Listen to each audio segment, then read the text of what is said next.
What's up, guys? This is your host Abhishek, and welcome to my show. Before starting the podcast, I'm just going to tell you that because of some technical problems, I have to cut out some of the clips.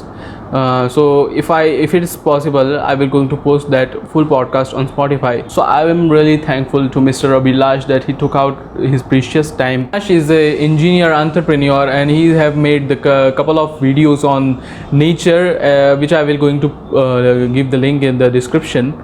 So let's start the video.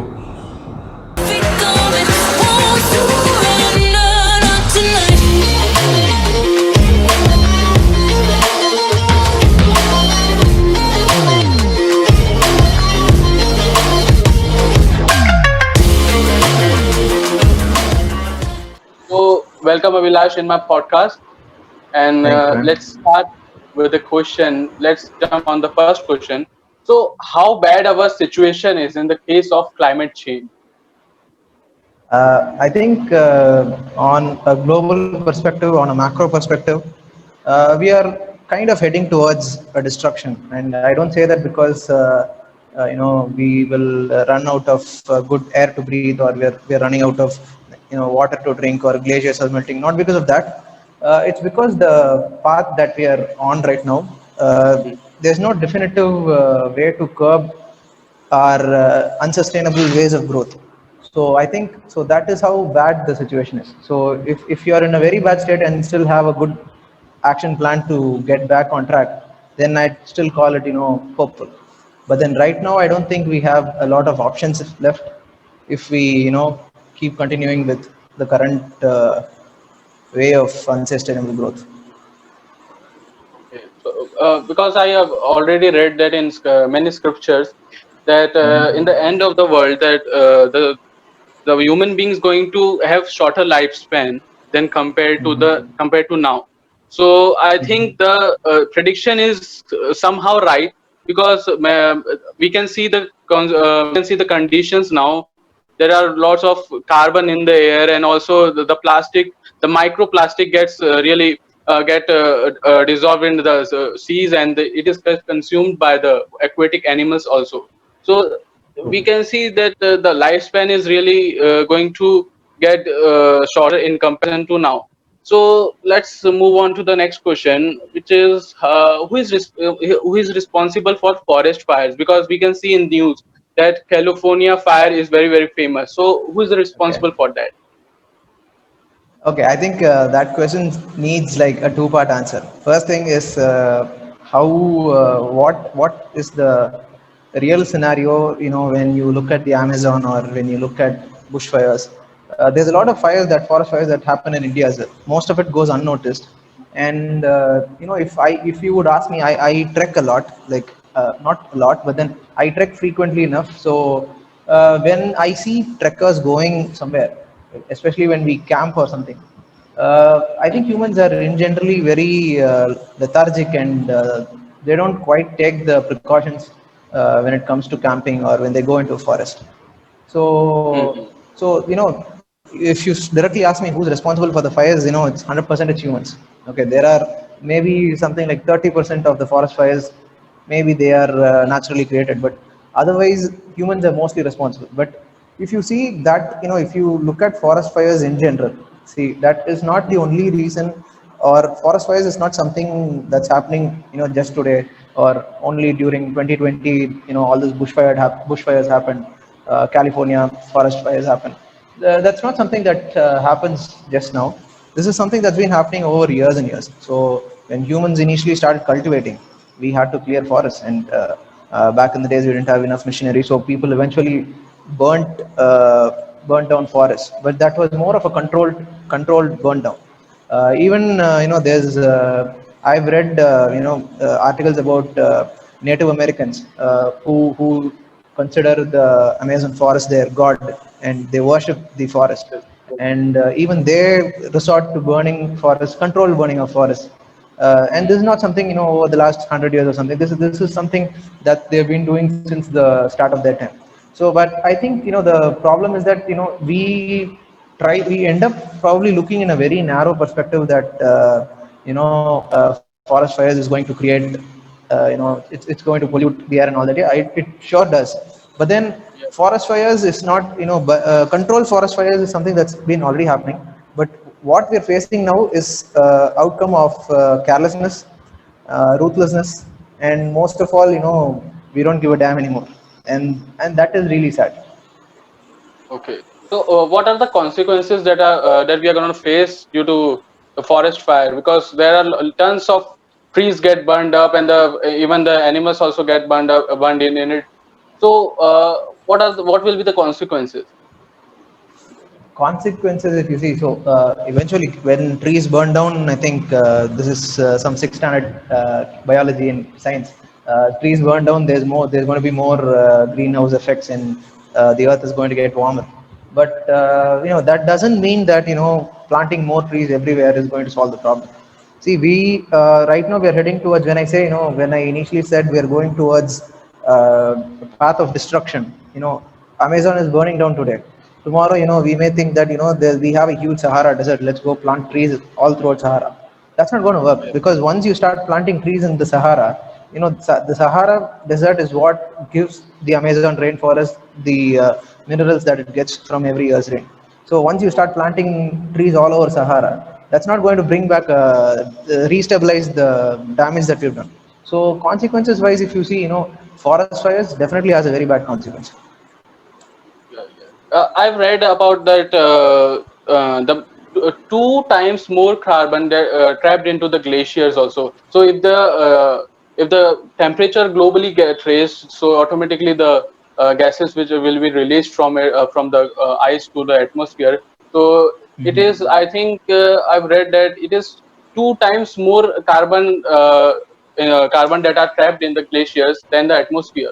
So I'm really get surprised, because if it gets released in the atmosphere, the our situation is now going to get worse in the future, because it will really going to affect us, and it will also going to create chaos that is three times from now. So I'm Exactly. really get shocked by reading that.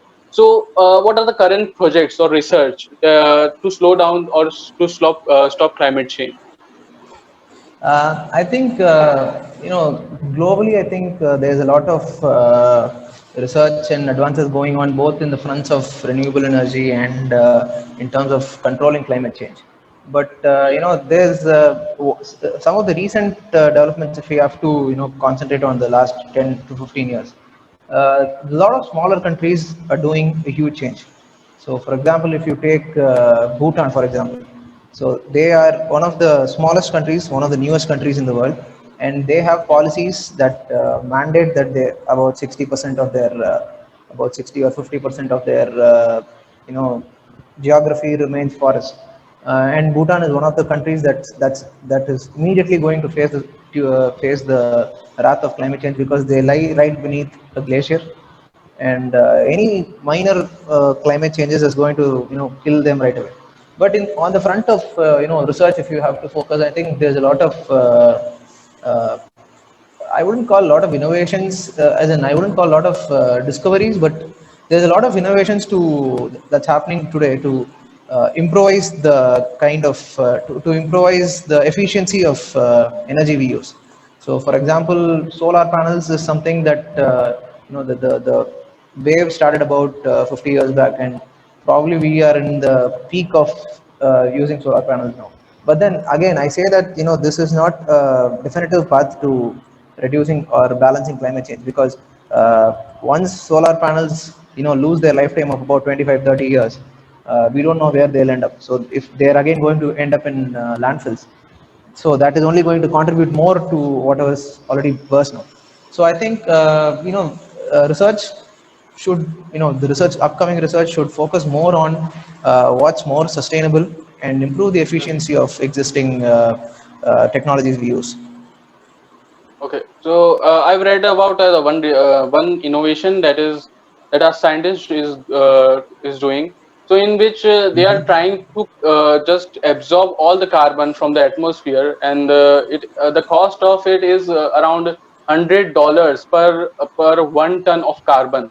but the problem is where they are going to store that lot of carbon, because if they, because that needs a really big industry than the petroleum industry. So Exactly. so yeah, so this is one of I the think, see, I think humans have a very bad, very wrong or miskept perception about climate change or restoring stability. I think macro problems should be solved at a micro level. So if you look at carbon sink or carbon absorption, the first thing that comes to our minds is, planting trees or something like that.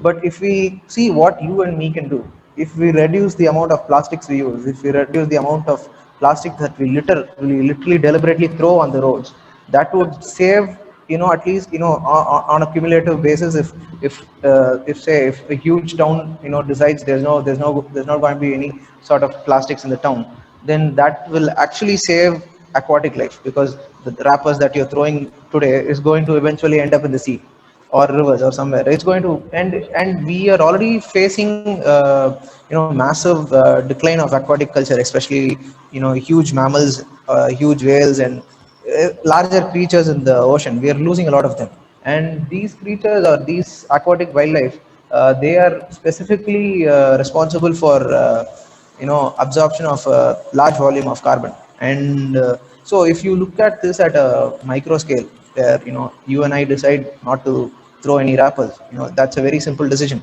We don't have to innovate or do extensive research to do that. All you have to do is stop using wrappers. I think micro level is the easiest way that we can address the solution immediately.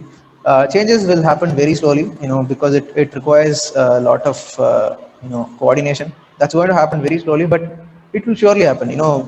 Right now we have a chance to deviate from the destructive path. So micro level changes is the only way that we can go towards something constructive. My next question, that what is the role of India in climate change and protection? Role of India. It's actually quite intriguing, because we are one of the largest consumers of goods. We are a long way from being Atmanirbhar, and let alone Atmanirbhar. I think we are very far away from being an export market. So I think right now what we are today is we are largely consumers. So in our stage, again at a micro level, because I wouldn't probably comment on the Green Tribunal policy or something, because that's made by people who know better.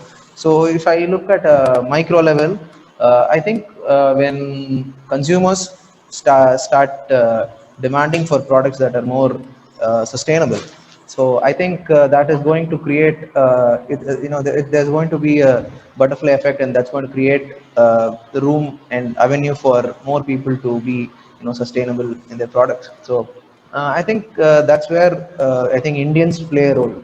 People listening to this podcast or watching this video, they play a major role just by becoming more sustainable, just by becoming more aware of what they consume. So in any business or any transaction, the customer is the king. So when you are the consumer, you ultimately decide what product you want to consume. So you can choose Yeah. between either cheap Chinese goods that's made from abusing the environment, abusing labor laws, or you can choose a better, greener product that's locally made, or that's made wherever. Ultimately, I think the role that Indians play is choose wisely, be more aware of what we are consuming. Yeah, we have to really work in the education system also, because there are lots of poor people around us. So we have to just spread the awareness, because they are the ultimate, the janta. So because if we don't going to spread awareness, they will just going to do things that are not suitable for the climate.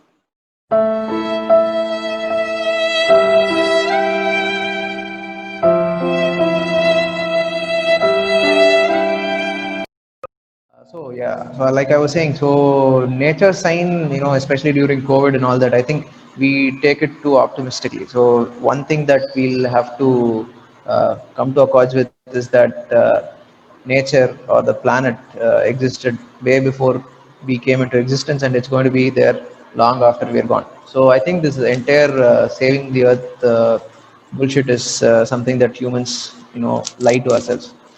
What we should do instead is, what we are instead trying to do is make the earth more suitable and livable for ourselves. and I think that's what we should focus on. Uh, and not we're not doing the planet a favor by reducing emissions or being sustainable. Oh. Okay, so do you think that in the future the climate change will really affect the global politics? I think it already does. It's already affecting global politics, and otherwise we wouldn't have 15-year-old kids running rallies around the globe, for climate change and all that. I think one of the main reasons that politics is majorly driven by climate change. I don't know how much common man can influence that change, but it sure does probably. Yeah. Okay, so are we heading towards the sixth mass extinction? Because already five extinction have been happened around thousand of years ago. I think mass extinction would be like a very exaggerated term. There's always blowing out of proportions. I think to make common man understand the seriousness of what's going to happen or what could possibly happen is to use fancy words like mass extinction. But I'm not quite sure if we are really heading towards mass extinction per se. But like I told you, we are on a destructive path. So all of this matters only as long as humans survive. So once we're gone, I think everything would come back to settle back to normal. So if we are part of the mass extinction, then there's something that we have to worry about. Yes. So do you really think that we need new planets for our civilization, like the Elon Musk is trying to do? So I think so. Not just Elon Musk. There's a lot of people trying to do that. In Yes. fact, NASA has one of their brainchilds about uh, making habitats on other planets, and Yes. in fact, I am personally involved with a couple of technologies that could possibly use for extraterrestrial or extra interplanetary habitat settlements or something like that. So. If you ask me, to create a planet like if you've watched Elon Musk talk, his biggest idea about colonizing Mars is to nuke Mars to improve the climate there and make Earth-like conditions, and then try and do that, and then probably have a shot at making that place livable. I think we already have a planet, and with the way that we are handling it, I think even if we have 10 other planets, I don't think we'll make sure that we screw them all up. So I don't think there's a point in that. Discovering newer planets or interplanetary and all that may or may not happen, or I'm not against all that if all of that happens, well and good, but that shouldn't be an excuse for abusing or being unsustainable in this planet.